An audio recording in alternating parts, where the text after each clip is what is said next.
Более 190 народов, разные традиции, вероисповедания, климатические условия и часовые пояса. Сегодня жители многонациональной и многоконфессиональной России отмечают День народного единства. Во всех городах страны проводятся как живые, так и онлайн-концерты, представления, благотворительные акции. Формат не имеет значения. Важно то, что хотят сказать люди – мы едины. Праздник День народного единства был учрежден в 2005 году, но его история уходит корнями в 1612 год, когда в России начался политический кризис, получивший название «Смутное время». Власть перешла к Совету бояр, который присягнул на верность польскому королевичу, а значительная часть страны оказалась под контролем польско-литовских отрядов. Тогда в Нижнем Новгороде было создано народное ополчение для освобождения земель от иноземных захватчиков. В него вошли более 10 тысяч людей – крестьян, казаков, стрельцов, дворян. Наравне с русскими в ополчение вошли марийцы, чуваши, коми и другие народы Поволжья и Севера.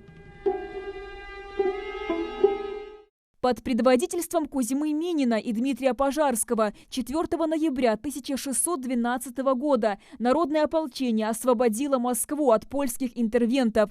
С изгнанием поляков из Кремля завершился долгий период смутного времени в России.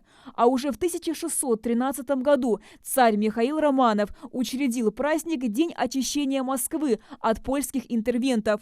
В советские годы 4 ноября не отмечался и даже не был выходным. Вместо этого 7 ноября страна отмечала День Великой Октябрьской революции, а уже в 96-м его переименовали в День примирения и согласия. И лишь в сентябре 2004 года Межрелигиозный совет России предложил сделать 4 ноября праздничным днем и отмечать его как День народного единства. День народного единства, он важен тем, что когда люди сплочаются и в одной, как говорится, системе находятся, это наша сила, это наша гордость и все.